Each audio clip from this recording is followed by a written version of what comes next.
दोस्तों नमस्कार। आप चुनाव जीत सकते हैं लेकिन देश संभाल नहीं सकते। आपके पास चुनाव जीतने के हर मंत्र हैं लेकिन इस देश की अर्थव्यवस्था को संभालने का कोई मंत्र नहीं है। आप सत्ता पर काबिज हो जाते हैं क्योंकि एक के बाद एक चुनाव आप जीतते चले जाते हैं, लेकिन इस देश की अर्थव्यवस्था अगर भरभरा कर गिर रही है और लोगों की 2 जून की रोटी के साथ भारत की अर्थव्यवस्था को लेकर सवाल उठने लगे हैं और इकोनॉमी को लेकर अंतर्राष्ट्रीय मंचों पर भी यह बहस बड़ी हो चली है कि दरअसल भारत के भीतर कॉरपोरेट भी धीरे धीरे खत्म तो नहीं हो रहा है और चंद कॉरपोरेट ही आगे बढ़कर इस देश की अर्थव्यवस्था को अपनी हाथ में ले तो नहीं चले हैं।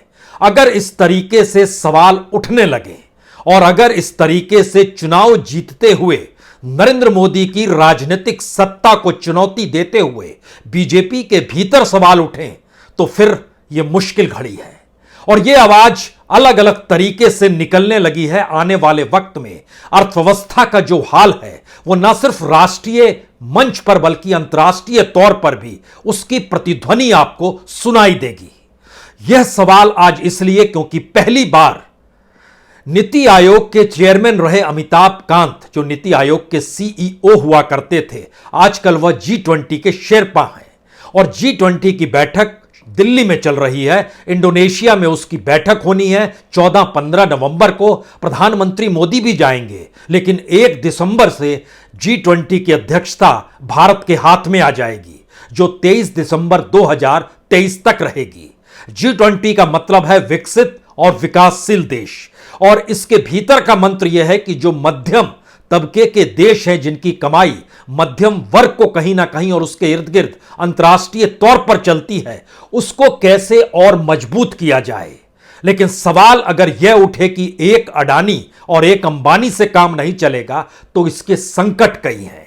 और दूसरी तरफ अगर मनमोहन सिंह की उदार अर्थनीति यानी लिबरल इकोनॉमी को लेकर मोदी कैबिनेट के मिनिस्टर नितिन गडकरी खुले तौर पर कहें कि हमें तो मनमोहन सिंह का ऋणी रहना चाहिए, उन्होंने जिस आर्थिक सुधार की लकीर खींची उसने इस देश को बचा लिया।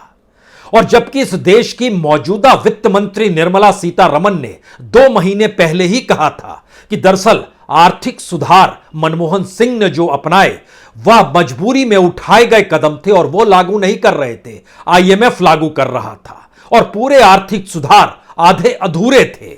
असल रास्ता तो प्रधानमंत्री मोदी के नेतृत्व में मौजूदा वक्त में दिखाया जा रहा है। 2 कैरेक्टर आपके सामने हैं, एक देश के कैबिनेट मिनिस्टर नितिन गडकरी और दूसरे नौकरशाह के तौर पर रहे नीति आयोग के सीईओ और फिलहाल G20 के शेरपा अमिताभ कांत। और इसके समानांतर में आपके पास बीजेपी के भीतर तमाम सांसदों की फहरिस्त है, राज्यों की फहरिस्त है, आरएसएस के भीतर वित्तीय मसलों को लेकर जो लगातार चर्चा होती है वह भी मसले हैं।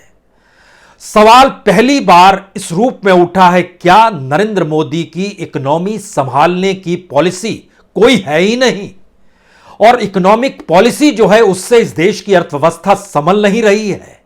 और अगर कोई पॉलिसी नहीं है तो क्या इस देश में राजनीतिक तौर पर चुनाव जीतना ही हर पॉलिसी को निर्धारित कर देता है और वही परिभाषित करता है कि दरअसल अगर आप चुनाव जीत गए तो फिर उसके बाद आप कुछ भी कर सकते हैं, या फिर कुछ करने के लिए कोई विजन नहीं होना और चुनाव जीतते चले जाना। इस परिस्थिति के लिए राजनीतिक तौर पर जो भी मंत्र अपनाए जाते हैं वो अलग अलग भाषाओं में अलग अलग तरीके से वोटरों के ध्रुवीकरण से लेकर नफरत के शब्द और इस देश के भीतर सांसदों और विधायकों की खरीद फरोख्त से लेकर राजनीतिक तौर पर पूरी सरकार को चुनाव में झोंकने का मंत्र है।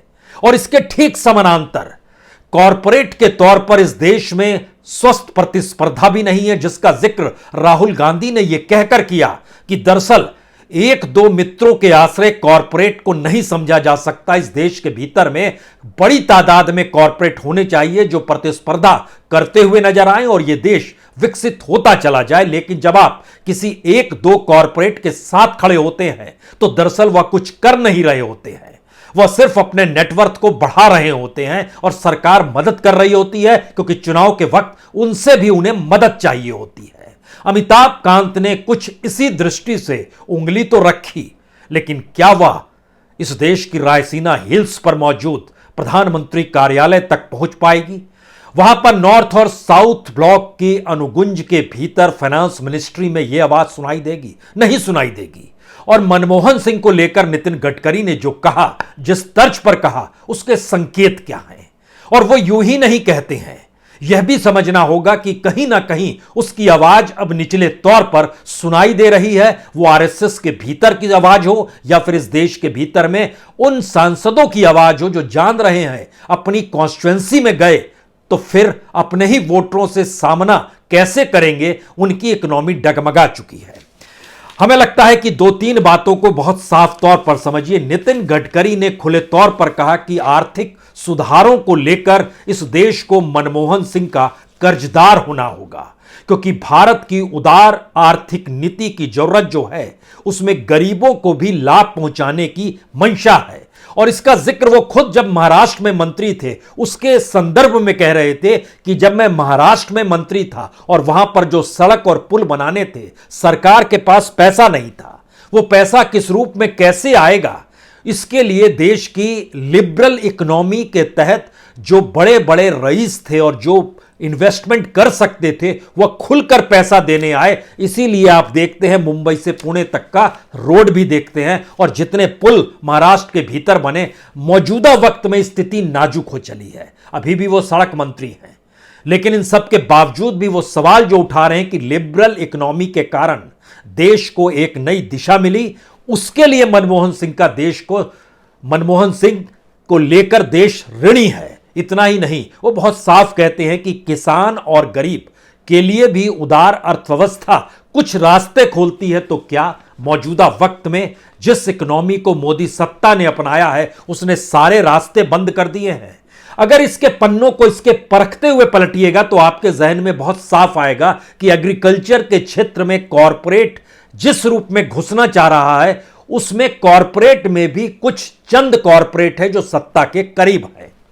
वह एग्रीकल्चर से जुड़ी हुई जो भी पॉलिसी इस देश के भीतर में, वो इंश्योरेंस की पॉलिसी हो सकती है, वह गोडाउंस की पॉलिसी हो सकती है जो आईएफसी गोडाउंस के पैरेलल में चलती है, वो अलग अलग तरीके से बीज देने की, फर्टिलाइजर देने की, मार्केट तक माल को पहुंचाने की, अंतर्राष्ट्रीय तौर पर एक्सपोर्ट करने की, उसके दायरे में भी चंद कॉरपोरेट के लोग हैं।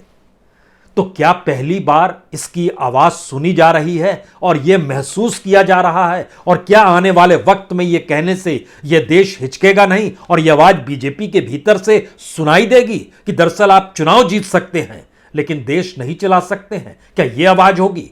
क्योंकि 90 के दशक में सड़क निर्माण के लिए धन जुटाने के लिए जो मशक्कत की गई उसमें आर्थिक सुधारों की वजह से परियोजनाओं के लिए पैसा जुटा पाए, यह खुले तौर पर नितिन गडकरी जिक्र कर रहे हैं। और मौजूदा वक्त का सबसे बड़ा संकट यह है कि पैसा सरकार के पास नहीं है, मटेरियल की मौजूदगी नहीं है, मनी मटेरियल नहीं है। तो फिर आप मास लेवल पे इस देश के भीतर में जब सड़क बनाते हैं तो जमीन जब लेते हैं तो उसकी एवज में मुआवजा कैसे देंगे?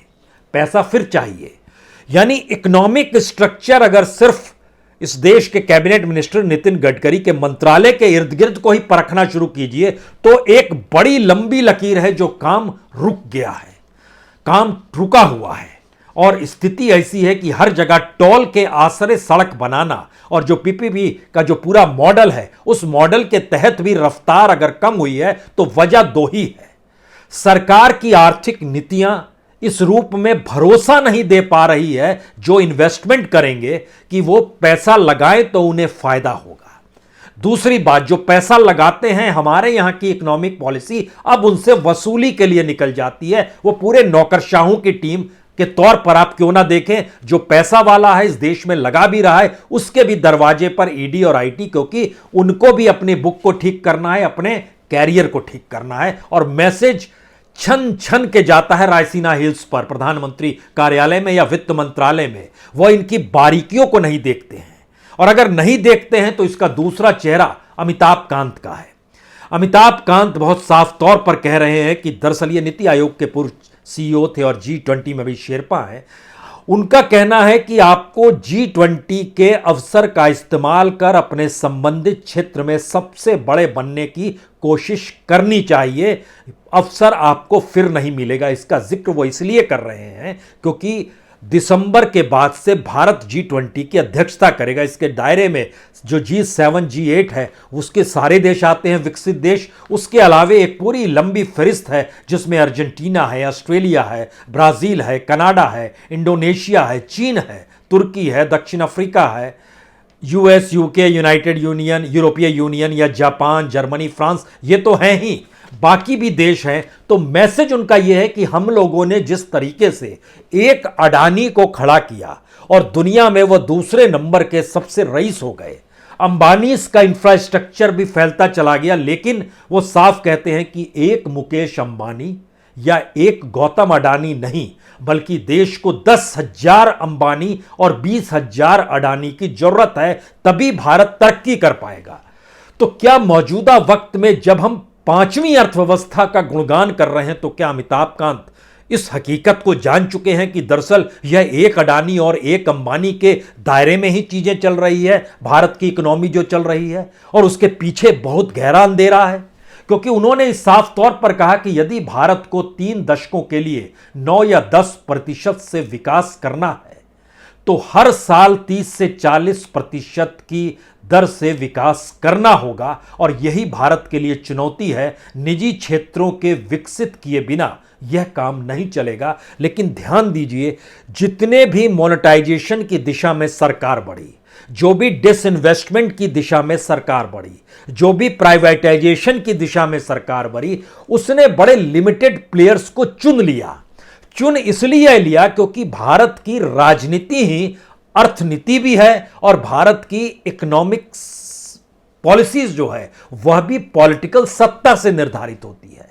और इस सरकार के भीतर जो राजनीति को जानते समझते हैं या जो बिसात बिछाते और उस पर चाले चलते हैं, उनका बहुत साफ मानना है कि चुनाव जीतना पहला धर्म, फिर अगली बार चुनाव जीतना दूसरा धर्म, उस चुनाव के बाद इस चुनाव में गद्दी बरकरार रखना तीसरा धर्म, उसके बाद फिर उस चुनाव में अगले चुनाव में जाना चौथा धर्म, उसको जीतने की दिशा में बढ़ना पांचवा धर्म। और यानी चुनाव जीतने की प्रक्रिया ही भारत की अर्थनीति को अगर परिभाषित कर रही है, तो फिर वह डेवलपमेंट कैसे होगा जिस डेवलपमेंट की खोज दुनिया भी भारत को लेकर कर रही है और भारत भी अपने आप में उलझा हुआ है। यह सवाल हम इसलिए यहां पर कर रहे हैं, हम इनकी पूरी बात बताएं आपको। उससे पहले एक चीज और समझिए कि दुनिया के बाजार में अभी भारत के विदेश मंत्री जो हैं रशिया में हैं, उन्होंने बहुत साफ तौर पर कहा कि हम तेल खरीदेंगे। और सच यह है कि भारत आज सबसे ज्यादा तेल, कच्चा तेल कहीं से आयात करता है तो वो रशिया है। और दुनिया के बाजार में भारत अपने यहां उस तेल की सफाई करके जो बेचता है, उससे कमाई भारत की अलग होती है। लेकिन भारत की अपनी पूरी इकोनॉमी इतनी डामाडोल है कि एक्सपोर्ट कम हो गया और इंपोर्ट बड़ी तादाद में बढ़ गया। डॉलर के मुकाबले रुपए की कीमत क्या, ये बताने की जरूरत नहीं। तो हमारी अपनी करेंसी का कमजोर होना, रिजर्व करेंसी का घटते चले जाना, और इस प्रक्रिया के भीतर जो माध्यम युद्ध के दौरान भारत ने अवसर का अपनाया रशिया के जरिए, तो इसमें 2 सवाल बहुत साफ हैं। एक, अगर युद्ध ना हुआ होता तो क्या भारत की आर्थिक स्थिति इतनी नाजुक हो गई होती कि वह श्रीलंका बन जाता, या भारत को दुनिया से कर्ज लेने के लिए और चीन के सामने घुटने टेकने की स्थिति और आगे ले जाती। और आगे इसलिए क्योंकि आज की तारीख में भी $100 बिलियन से ज्यादा भारत और चीन का व्यापार चल रहा है, जिसमें 80% वही माल बेचता है चीन भारत को और उससे कमाता है। यानी सीमा पर जो हो, लेकिन चीन हमारी मजबूरी आर्थिक तौर पर मोदी सत्ता के काल में है, जिसको खुले तौर पर दस्तावेजों में, कॉमर्स मिनिस्ट्री के दस्तावेजों में, अंतर्राष्ट्रीय तौर पर एक्सपोर्ट इंपोर्ट के दस्तावेजों में, चाइना की पॉलिटिकल पार्टी जो कम्युनिस्ट पार्टी है उसके दस्तावेजों में सब नजर आपको आ जाएगा। यानी हमारी इकोनॉमिक पॉलिसी डामाडोल हो गई है। लेकिन दूसरी तरफ डामाडोल होने की स्थिति कितनी नाजुक है।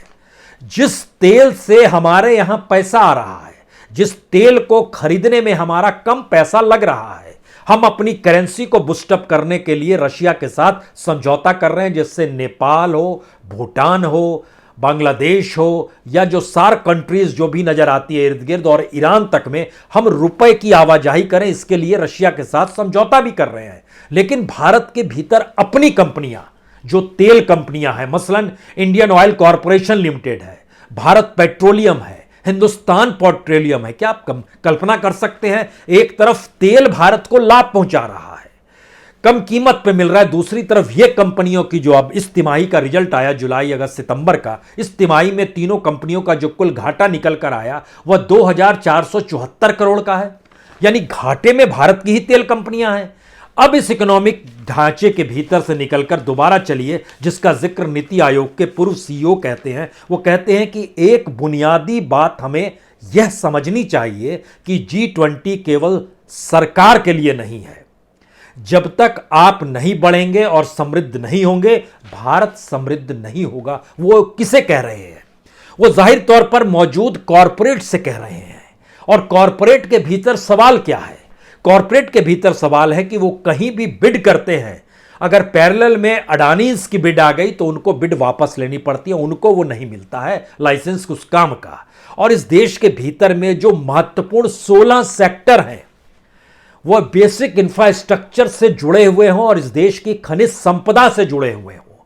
और इस देश के बेसिक इंफ्रास्ट्रक्चर का मतलब वही है जो पोर्ट है, एयरपोर्ट है, रेलवे है, तमाम पावर सेक्टर है, तमाम कम्युनिकेशन सेक्टर है, जो आप समझ रहे हैं, माइनिंग है, कोयला है, जो आप समझ रहे हैं, उस सारे क्षेत्रों में अगर किसी एक कॉरपोरेट का नेटवर्थ बढ़ते चला जा रहा है और उसकी कंपनियों में लगातार इजाफा हो रहा है और होते होते वह ग्रीन एनर्जी तक पहुंच गए, तो फिर अमिताभ के कांत चिता रहे हैं कि भाई साहब ऐसा है, एक अडानी से काम नहीं चलेगा, 20,000 अडानी चाहिए इस देश को, इतने बड़े देश में, और 10,000 अंबानी चाहिए। यूं ही नहीं कह रहे हैं, यह कोई मुहावरा नहीं है। यानी इस देश की नाजुक होती स्थिति और दूसरी तरफ मनमोहन सिंह की अगर लिबरल इकोनॉमी को देखें तो उस दौर में जो कॉरपोरेट्स की मौजूदगी थी इस देश के भीतर में, क्यों यह देश ईएमआई के जरिए आगे बढ़ रहा था? क्यों समूचा मिडिल क्लास बैंकों से लोन लेने को तैयार था? इस देश के भीतर में हर कोई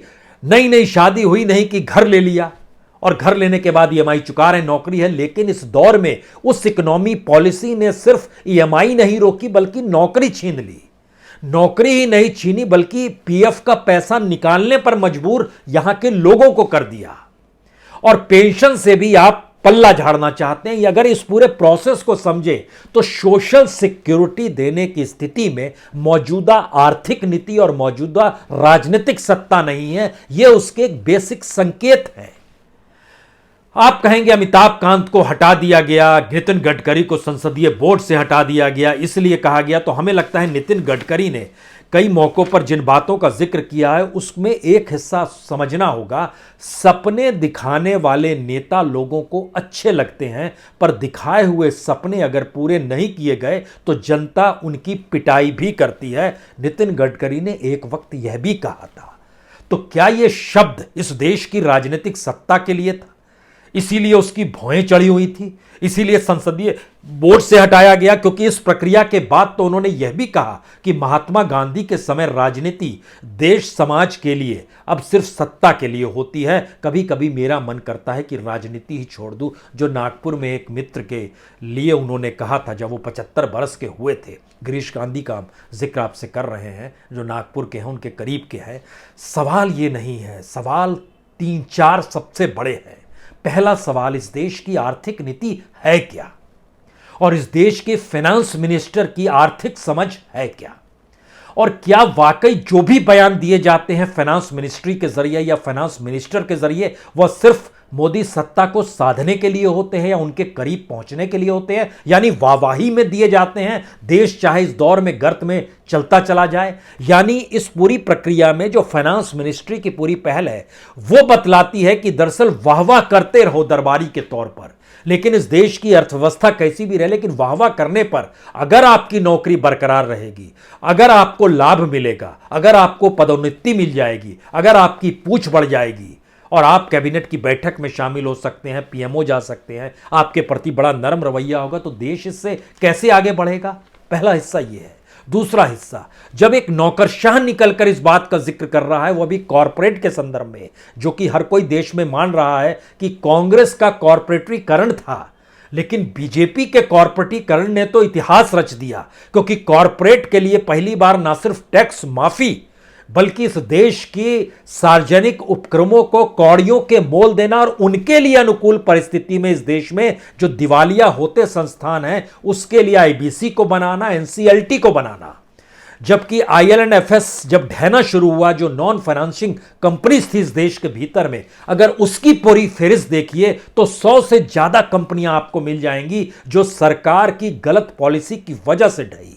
और उसके ठीक समानांतर दूसरा सवाल है, जब एक चीज पॉलिसीगत तरीके से ढहती है और वो इकोनॉमिक पॉलिसी पॉलिटिकल इकोनॉमी के साथ चलने लगती है तो उसका असर हर ब्रांच पे पड़ता है। और यही हुआ इस देश के भीतर में। बैंकों से जो लोन ले रहे थे, लोन लेकर जो सब्जबाग दिखा रहे थे, सब्जबाग पूरा ना होने पर लोन ना लौटाने का जिक्र कर रहे थे, देश छोड़कर भाग रहे थे, बैंकों को चूना लगा रहे थे, ये दूसरा असर इस देश के भीतर में हुआ। तीसरा असर आरबीआई ने पूरा कर दिया कि आरबीआई की बोर्ड के भीतर भी पॉलिटिकल लोगों की भरमार हो गई, बैंकों के बोर्ड के भीतर पॉलिटिकल लोगों की भरमार हो गई और सभी ने मिलकर मोदी का गांड शुरू कर दिया कि मोदी के लेकर जो भी गांड करना है कि हम इस रूप में उनके प्रति ऐसा गीत शुरू कर दें जो अपने तौर पर इस बात को एहसास कराए कि सत्ता का मतलब सिर्फ और सिर्फ यही होता है। तो मोदी गान जो था, उस गाने ने इस देश के भीतर की उस राजनीति को चुनावी तौर पर तो बहुत मजबूत बना दिया,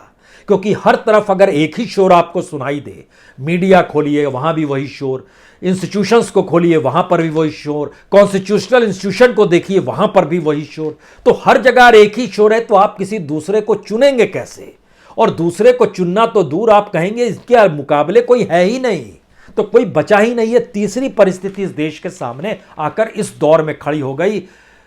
अच्छी बात है, एक दो शख्स कह तो रहे हैं और बहुत सारे शख्स महसूस तो कर रहे हैं, बीजेपी के भीतर भी, संघ के भीतर भी, लेकिन सवाल वही है, इस देश के भीतर में चुनाव जीतने से बड़ी कोई पॉलिसी नहीं है और उस जीतने के बाद सत्ता पर बैठना ही इस देश की अर्थव्यवस्था को संभाल लेने का गुणगान करना है, तो फिर इसके आगे कोई क्या कहे?